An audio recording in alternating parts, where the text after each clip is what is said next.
Today, the human animal lives longer than any other species of land mammal. Our lifespan is so long that we try to divide it up into segments. We speak of infancy, of childhood, of adolescence, of adulthood, of middle age, old age, senility. And we create special events to mark our passage from one phase to the next. And usually, our masculinity or our femininity is emphasized, exaggerated in some way by these rites of passage. The events in which we participate make us more male or more female. But how did it all begin? What was the first great human ritual?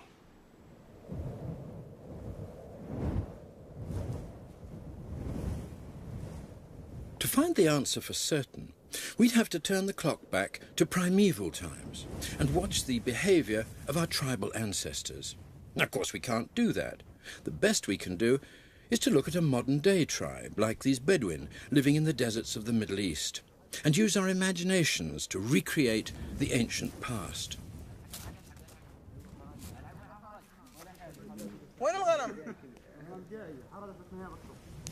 We know that one of the big changes that took place during the course of human evolution was the establishment of a fixed home base, a settlement or a campsite from which the males of the tribe could set forth to hunt for food.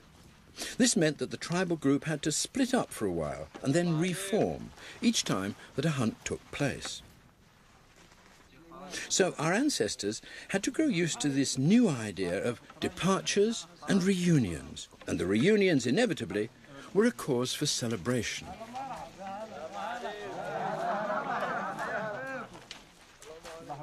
Groups that split up and come together again have a lot to discuss. While they've been apart, they've had separate experiences. There are stories to tell, news to exchange. All this helps to make the reunion a special occasion. It also probably helps to explain why language became so important to us. We had something to say. Groups that always stay together and move about as one all share the same experiences and have less need to communicate with one another. We know that at some stage our ancient ancestors added meat to their diet and began to hunt large prey. It was a shift in feeding habits that must have dramatically transformed human social behavior. Other species, the ones that feed only on vegetable foods, are selfish eaters. Each one eats purely for itself. But when hunters bring back to their base camp a large carcass, there's so much to eat that they're prepared to offer some to the other members of the tribe. Food sharing becomes a whole new way of life. Of course, when we added meat to our diet, we didn't give up other kinds of food. We became omnivores, balancing vegetable foods collected by the women with the meat supplied by the men.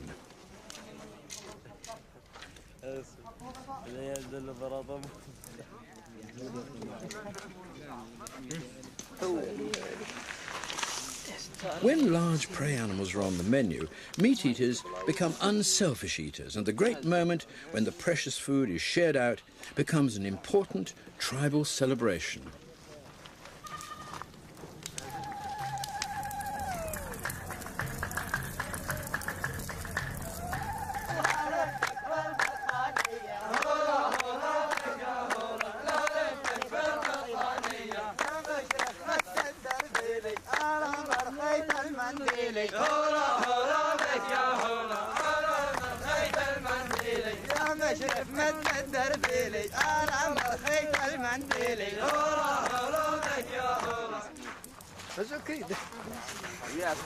In this way, our remote ancestors first introduced into human social life the concept of a special event.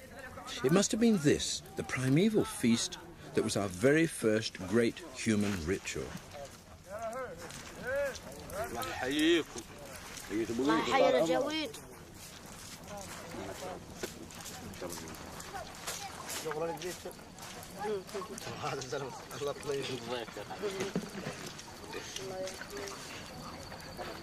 Feasting like this is now so deeply ingrained in human nature that it tends to resurface on all kinds of special occasions, even when the central focus of the events has nothing whatever to do with eating or drinking.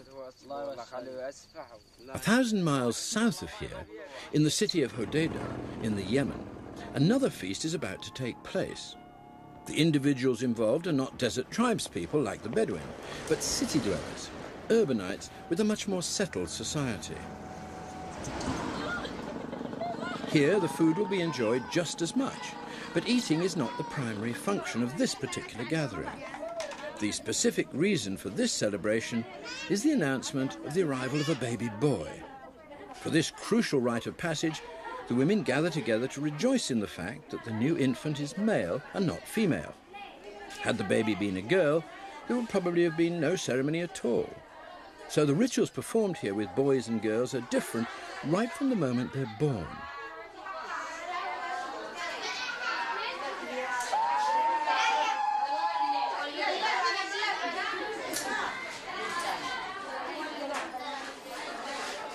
As part of the celebration, each of the guests donates a small sum of money to give the boy a good start in life.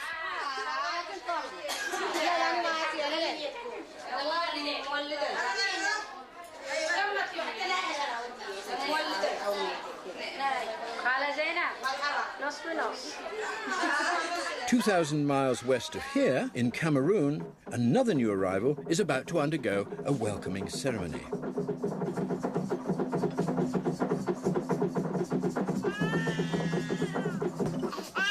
This West African traditional healer must purify the infant with protective oils, which are poured over and then rubbed into its somewhat reluctant body.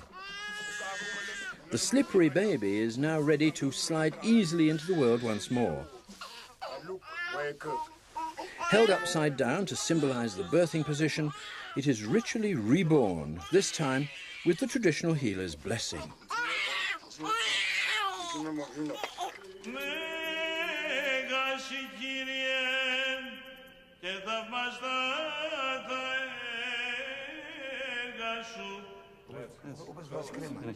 The use of holy oil to anoint a new baby is not confined to the Cameroon. Here in Greece, at a christening ceremony, the baby's godfather covers this little boy's body with holy oil to protect it from evil spirits and prepare it for a symbolic rebirth. It's given a male name, reaffirming its male identity. The immersion of the child is meant to symbolize Christ's death and resurrection. The child, like Christ, is then reborn. Its original birth, emerging from its mother's body, is seen by the Church as an animalistic act that demands this later purification. While the mother anxiously watches, the priest anoints key parts of its body to seal it with the Holy Spirit.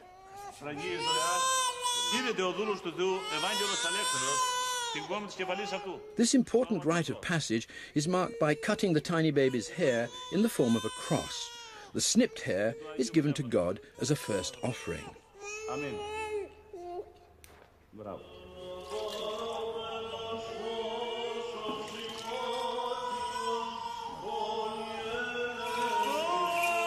At this point in the ceremony, a special distinction is made between a boy and a girl.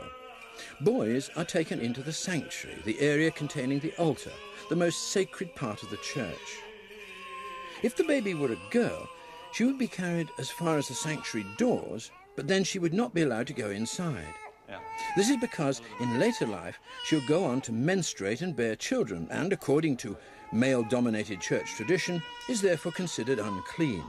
In fact, she'll be barred from entering this special area until she reaches her menopause and stops menstruating. So, from the very start of their social lives, these little children are being treated differently, and each rite of passage underlines this fact. In some countries where child mortality was high, there used to be a special ceremony to celebrate the fact that a baby had managed to reach its first birthday. In some Mediterranean countries, this still takes place even today. Here in Malta, it's known as the Uccia, and it's a moment when the differences between the male and the female are firmly established. As well as a birthday party, this is a moment when the baby's future, as a male or a female, will be determined. A traditional selection of objects which will differ according to whether it's a boy or a girl, are placed on a tray, and this is then positioned on the floor some distance from the infant.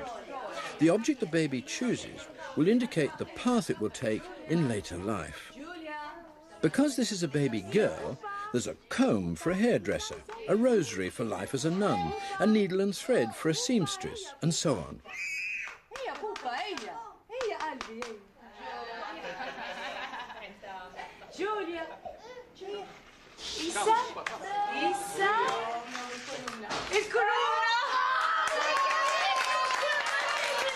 She's chosen the rosary, which predicts that in later life she'll become a nun. There are many social rituals that help to mark out boys as boys and girls as girls.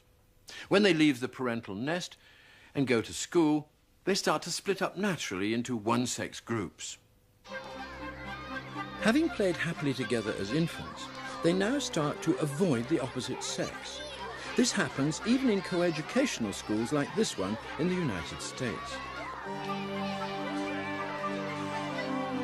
This gender separation of childhood is a natural process, not an imposed one. The children aren't acting out roles given to them by their parents.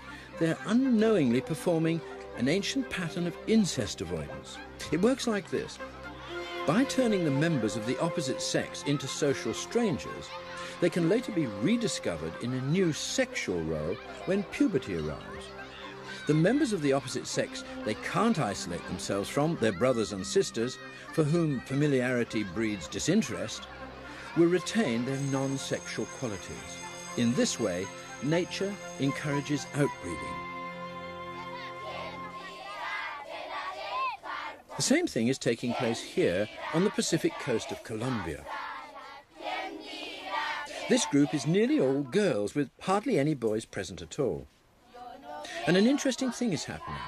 The girls are rehearsing for the time when they'll mingle with the boys once again, choose a mate and marry. The lyrics of the song describe a girl who works in a coal mine and is choosing a husband.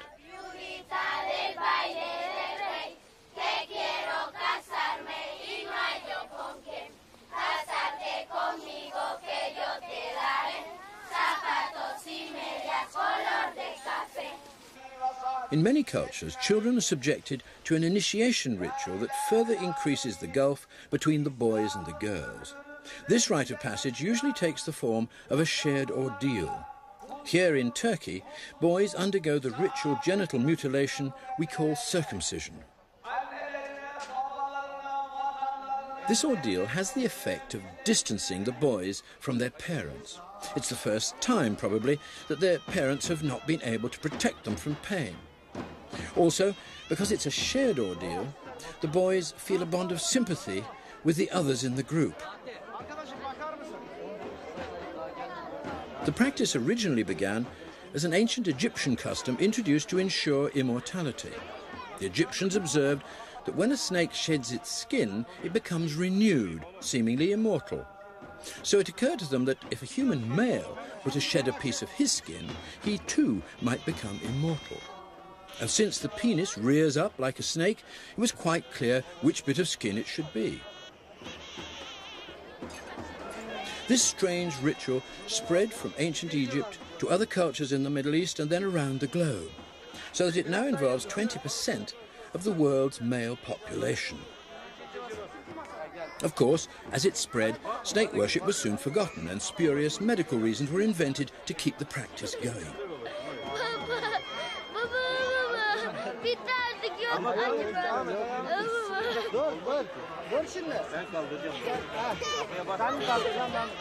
I can't help feeling that if male circumcision didn't exist today and someone tried to introduce it, they'd be arrested for child abuse. But its traditional role as a major rite of passage is too entrenched to bow to common sense or objective medical opinion.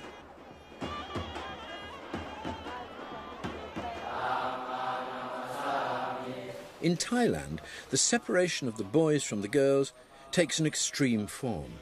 At some stage during his youth, Every Buddhist boy must spend a year as a monk, totally cut off from the outside world.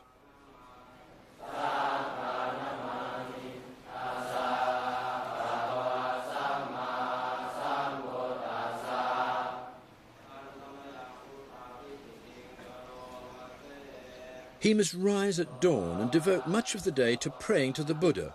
By doing this, he's told, he will help his family reach a higher spiritual status.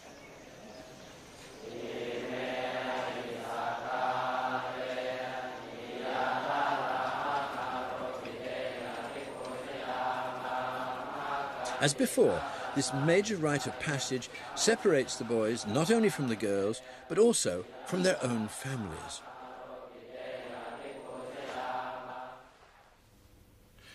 It came as a shock to me, as it would to any Western visitor, to find this notice today outside a temple in Bali. It reads as follows: "Attention! To maintain the religious purity and cleanliness of this temple, women during menstruation should not enter the temple." The idea that the presence of a menstruating woman would somehow foul the temple precincts was to me quite bizarre, especially as there were monkeys, some of them no doubt menstruating, clambering all over the temple buildings. But what this notice does is to remind us of the huge importance that's always been placed on the arrival of adult human characteristics. As soon as children develop sexual features, we see the eruption of a whole series of special events which mark the arrival of this important new phase of life. Puberty poses a problem, both for those going through it and for the elders who must try to control it. The problem arises from the fact that these young adults are biologically ready to breed from the age of around 14. But although they've reached physical sexual maturity, they've not yet acquired social maturity. Society is now so complex that they must mark time for a few years until they're fully equipped to deal with the burden of adult responsibilities.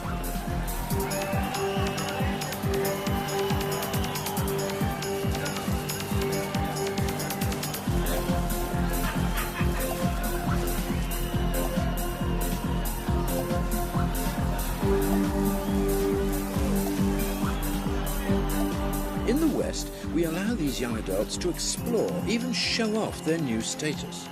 But at the same time, we take steps to ensure they don't do so too dramatically.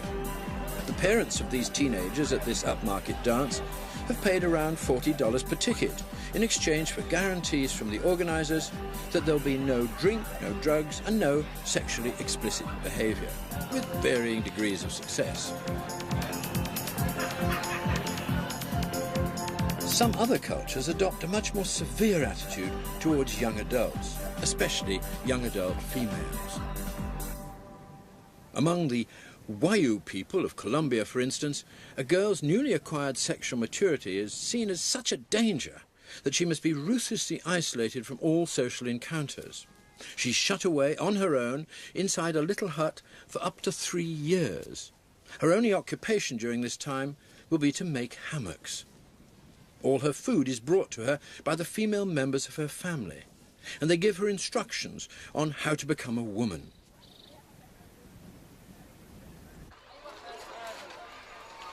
In traditional Islamic cultures, a girl's puberty is also thought to signal danger, and she must be carefully hidden from male eyes. From the time of her first menstruation, she must conceal her face, not behind the 4 walls of a hut, but behind a portable enclosure, the veil. The moment that a girl buys her first veil is highly significant. It totally transforms her life, the openness of childhood being replaced by the secrecy of adulthood. She'll continue to wear the veil for the rest of her life and may even be buried in it.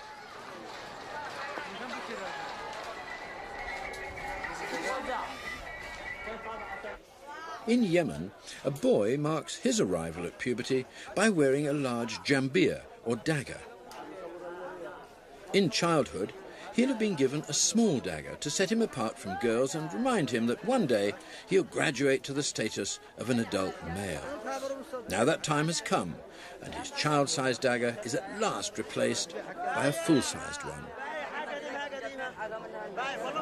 The wearing of jambias goes back to the times when Yemeni men were warriors fighting opposing tribes. But today, they're purely ceremonial, providing a conspicuous badge of masculinity.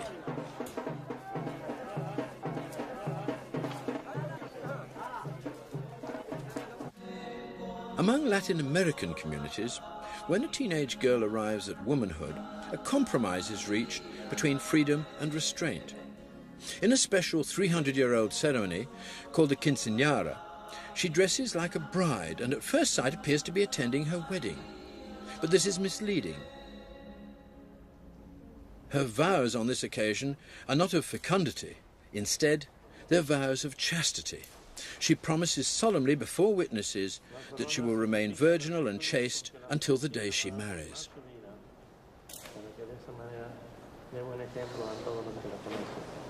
Gracias por tu inmensa gloria, gloria a nuestro Dios en lo alto de los cielos, y en la tierra paz a los por él amar.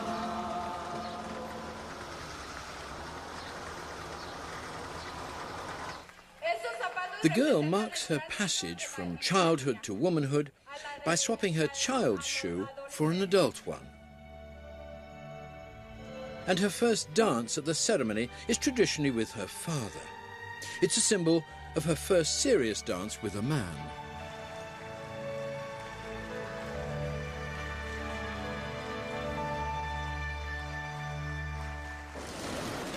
Among certain classes in Britain, adolescent girls are given their own Western version of ritual confinement. But they're confined not by little huts or by veils or by vows, but by behaviour, by an enveloping network of rules and regulations, of etiquette and social conduct. That's great. OK then, ladies, now we're looking at exiting a room and particularly the impression that you leave behind you. If you think about it, when you leave the room, the last thing people see is your back. It's not necessarily the right bit. So to make a stronger impression, make sure that you open the door properly. So if the door handle's on the right-hand side, as it is in this case, you would take it in your left hand. And rather than just open the door and walk straight out, you're actually going to do is turn around, take the outside door handle in your free hand, and remember, if you're worried that the door's going to drop on your foot, don't come right into the room, just leave your foot slightly behind you, so if the door did drop, it would get caught on your foot. Now, we're going to look at sports cars, because sports cars are notorious for people coming croppers, getting into and out of. So get as close to the seat as you can, slide one foot in, keep the knees quite close together, and then lower yourself onto the seat and bring in your free leg, obviously closing the door behind you. And then coming out, it's exactly the same thing in reverse. Keep the knees together and then stand up, taking your weight on the left leg, remove the right, and then you would take your handbag or whatever out and then close the door. Does that make sense? Attention!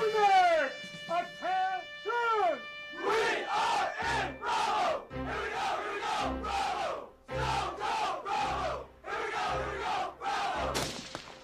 All over the world, young men are also being boxed in by the social restraints of their particular culture, learning to curb the freedoms they enjoyed in childhood and replace them with the regimented patterns of adult life. These military recruits must also be physically moulded, having their heads shaved to increase their group uniformity. As in so many societies, the removal of hair marks the transition from free-flowing childhood to the conformity of adulthood. Back in Colombia, after her long seclusion in her little hut, the Wayu girl is now ready to take on the challenges of adulthood. She also celebrates this important transition by having her hair cut and her face ritually painted with traditional patterns.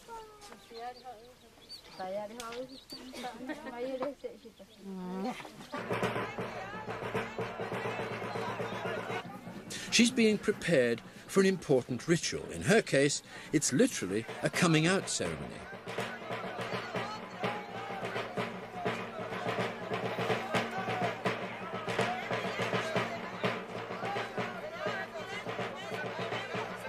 She performs a special dance in which she must try to trip up her male partner. Symbolically, this means that when married, she will be the dominant partner. There's nothing unusual about this among the Wayu, for this is that rare thing, a matriarchal society.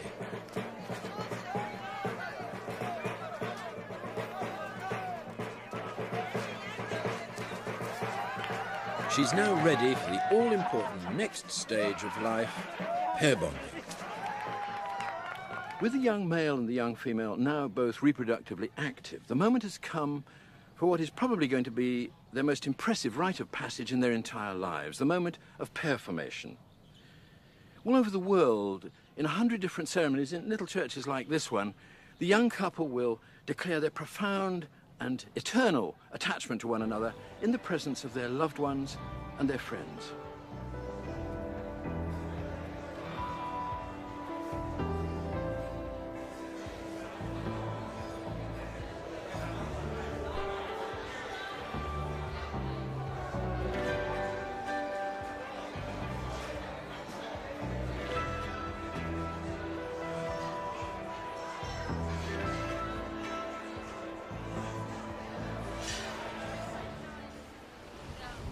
Before the wedding, however, there are other important rites to be performed. Although marriage marks the union of a man and a woman, it also signifies the joining of two families or clans. Often this alliance is marked by the exchange of presents or money. Here, among the Wayu Indians in Colombia, the groom's father donates valuable jewellery to the bride's family. The bride's uncle accepts the gifts on her behalf. In this matriarchal society, the bride is more highly valued than the groom, so it's her family that must be rewarded. Cattle are also offered, a highly prized asset in a pastoral society. As soon as all these transactions have been completed, the couple are ready to marry. In this small village in Greece, the wedding payment goes the other way around. Here, it's the bride's family which offers the gifts. It's her dowry.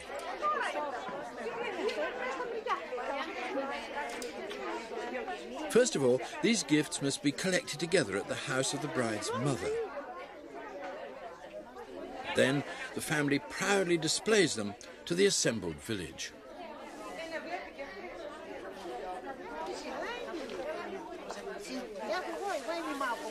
Rice, symbolizing a good harvest, is scattered on them to ensure fertility.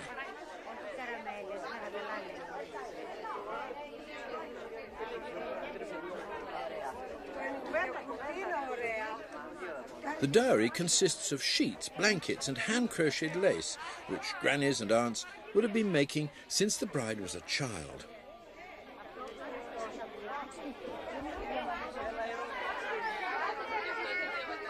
A baby boy is placed on the bed as a symbol of the couple's wish to have a boy rather than a girl.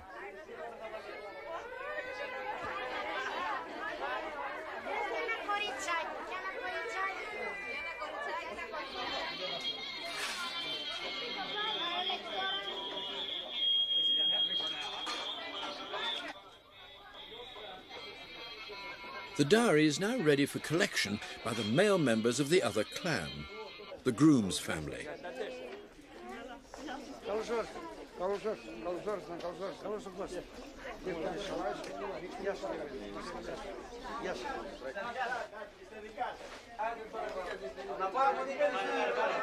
The dowry, unlike the bride price which a man gives to a woman, can be seen as an advance against a future inheritance.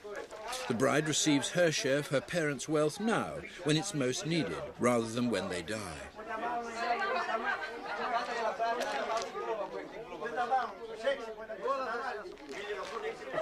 More rice is scattered over the presents, again to encourage the fertility of the couple.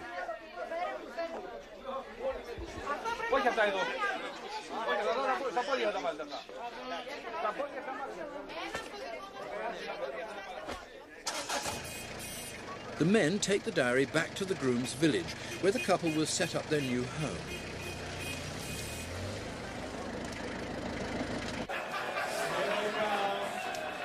Before any wedding can take place, both partners have important farewells to make. This British groom is marking his departure from his male gang by participating in the raucous ceremony of a stag night or bachelor party.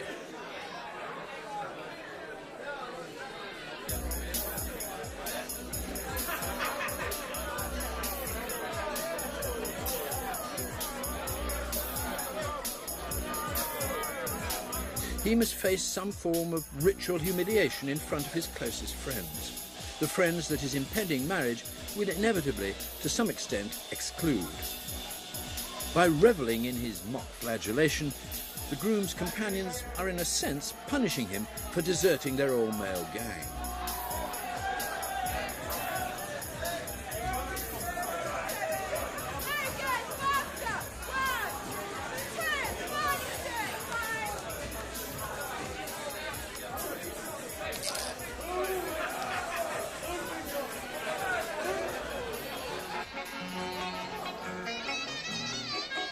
Back in the Greek village, a rather more decorous farewell is being made by the bride-to-be.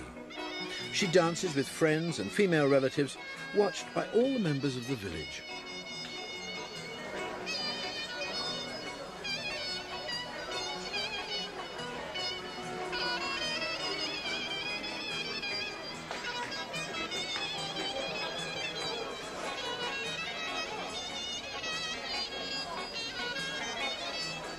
If we're to judge a society by its rituals, it has to be said that villages are often more elegant than their big city counterparts.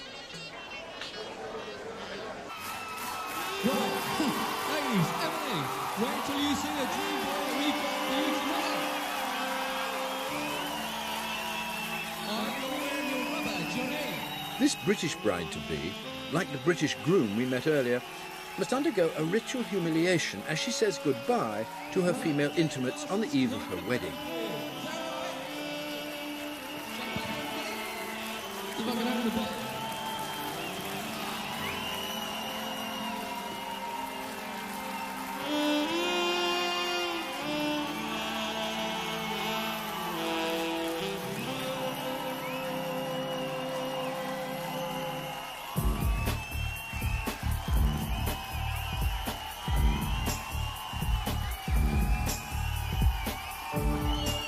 She's symbolically seduced while her friends watch and applaud. Again, she is being light-heartedly punished for deserting her female gang.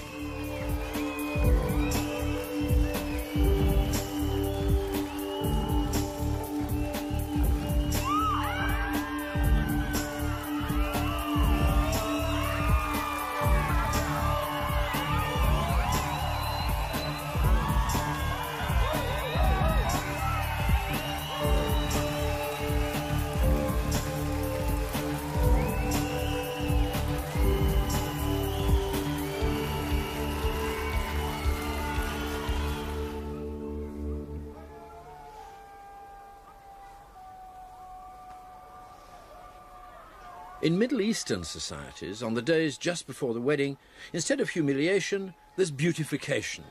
This young bride is ritually unveiled in front of her women companions. Because this makes her vulnerable, she wears a sprig of basil, seen as a holy plant that will ward off evil.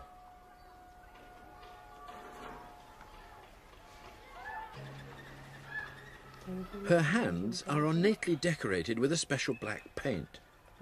The specific patterns used are thought to have protective powers that will shield the bride from the evil spirits which, it's believed, will be attracted by her radiant happiness on her wedding day.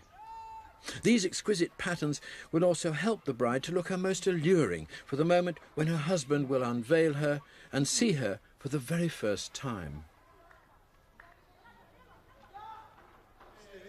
The man must also undergo special preparations to mark this crucial rite of passage. Here in Greece, the groom is ritually shaved as his relatives and male friends sing a lament to mourn his departure from his family home.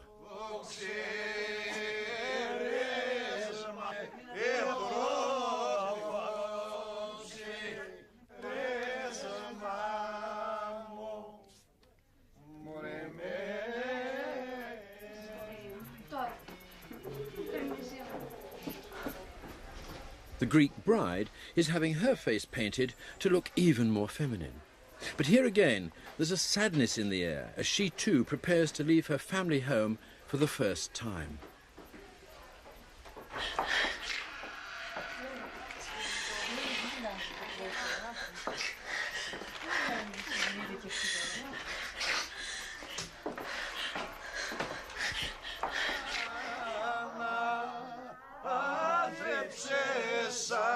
The groom is ritually dressed.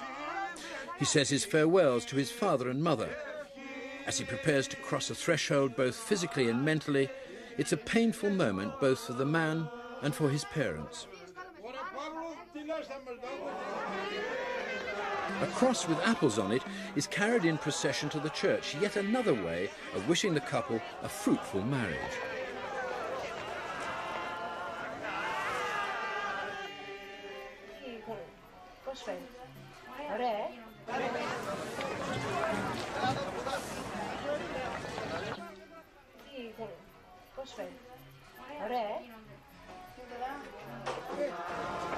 The whole village turns out to escort the groom from his home to the church, where he'll undergo the most important rite of passage of his life.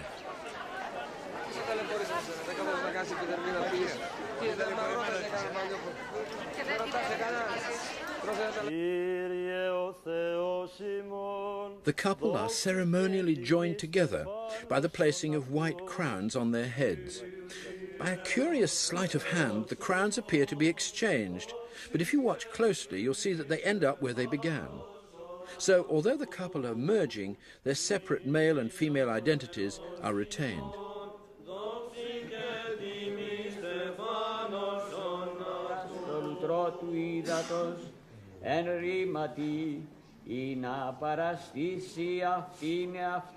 Rice and sugar-coated almonds are thrown yet again to encourage fertility.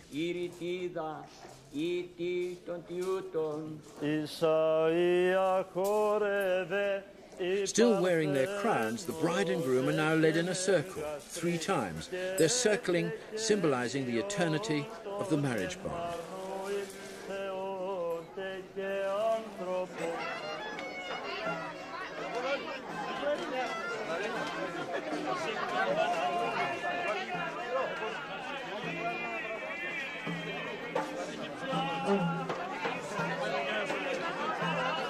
Back at the groom's house, the bride breaks a plate to mark another rite of passage, the impending loss of her virginity and the breaking of her maidenhead. The groom's mother feeds them honey, traditionally thought to be an aphrodisiac, to further increase their chances of a fertile marriage. It's the use of honey in this way that elsewhere gave rise to the idea of the honeymoon.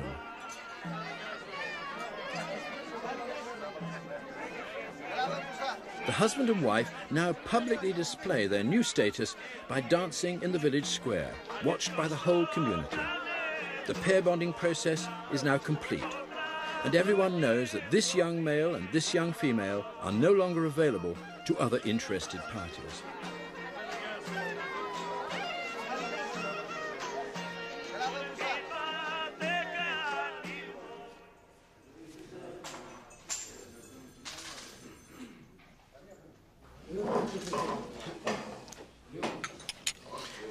One of the effects of the pair bond is to isolate the couple from the rest of society. The friendship ties from the juvenile period are very often broken. The family unit turns in on itself. But after the children have been reared, this isolation is counteracted by the arrival of a second wave of all-male or all-female activities.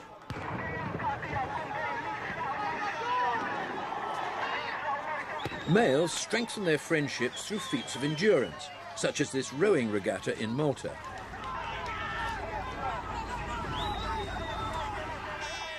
It's almost as though the gangs of school days had resurfaced in a mature form.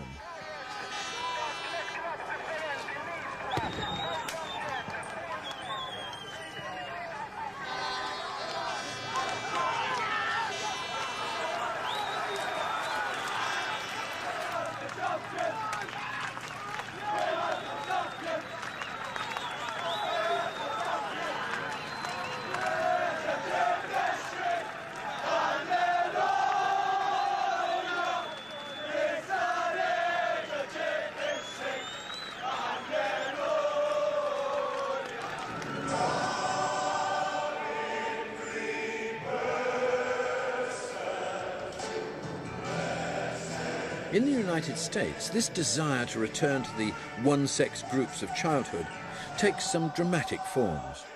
This huge gathering of men in California has assembled in a sports stadium, not to play baseball, but to make solemn promises to one another.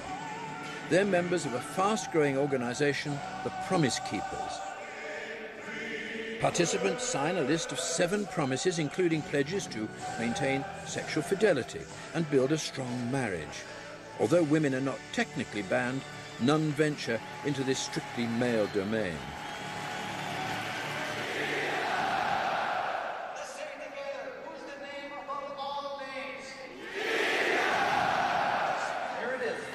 Chapter 1, verse 19. And I can just say it in my heart to you. My dear brothers, take note of this. Everyone should be quick to listen, slow to speak, and slow to become angry.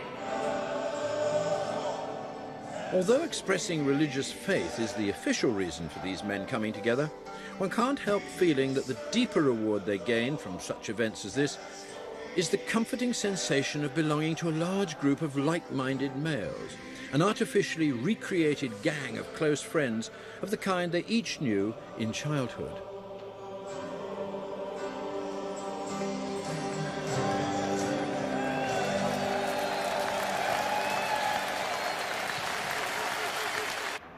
Women, too, often seek to re-establish one-sex groups in middle age.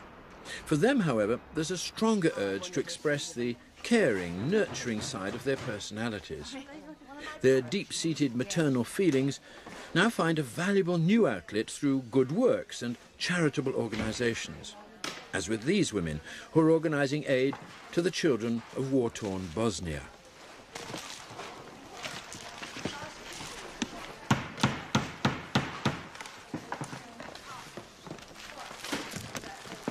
Like men at their sporting events, women also enjoy less solemn, more entertaining gatherings.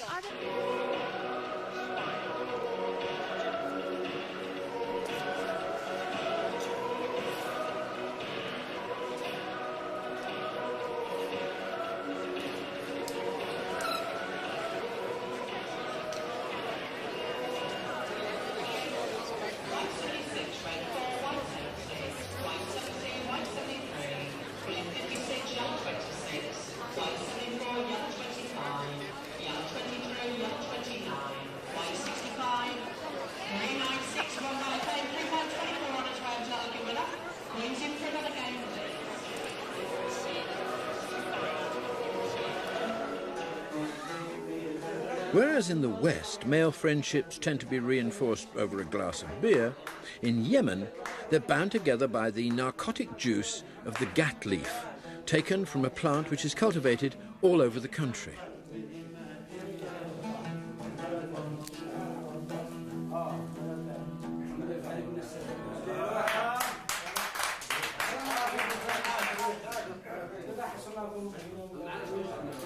The plucked leaves are stored in the cheek, and the juice is slowly sucked out.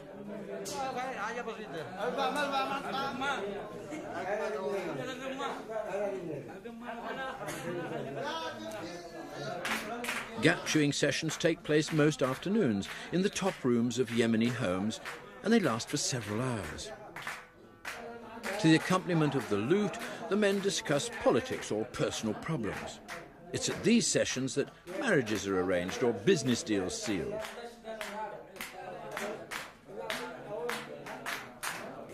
Gat is also used to mark important ceremonial occasions. No wedding, funeral or birth would be complete without it.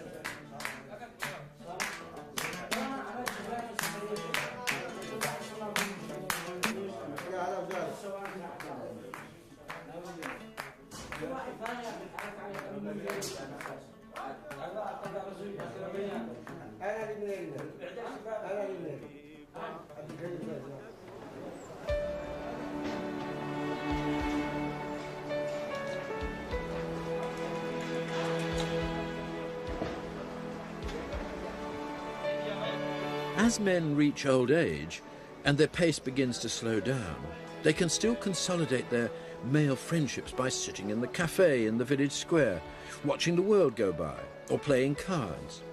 Even these small, trivial rituals of daily existence provide comforting punctuations in the long life sentence we now enjoy.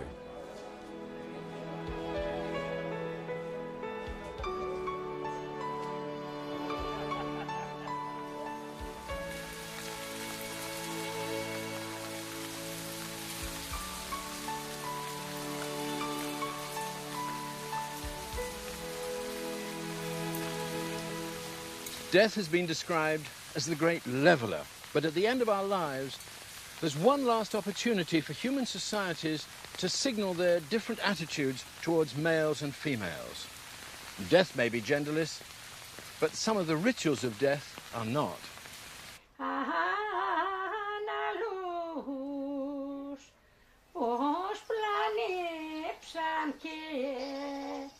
In Greece, it's the women who sing laments to the dead. While others may forget, they keep alive the memory of deceased family relatives. When a woman's husband dies, she wears black and will continue to wear it for the rest of her life.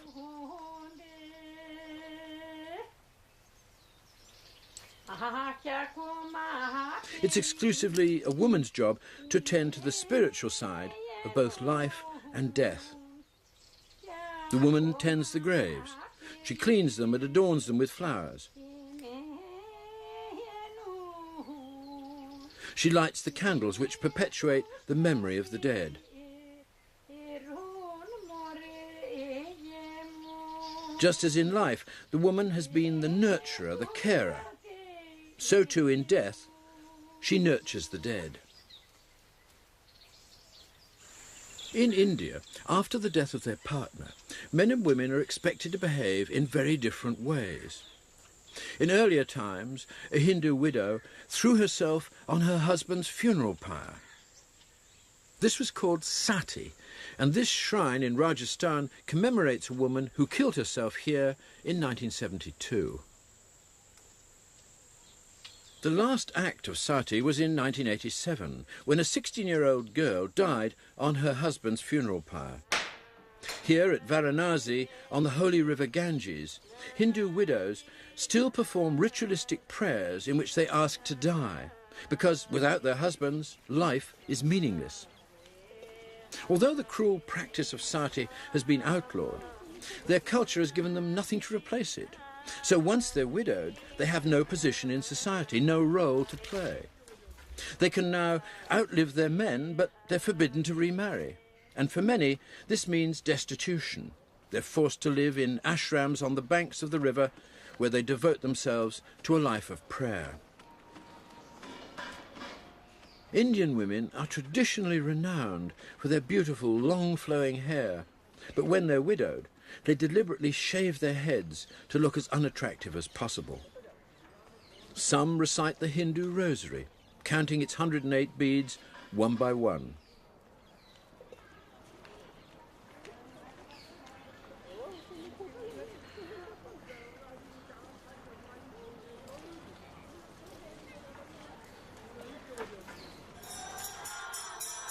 The women pray to the Hindu gods, asking for release from their final days of hardship.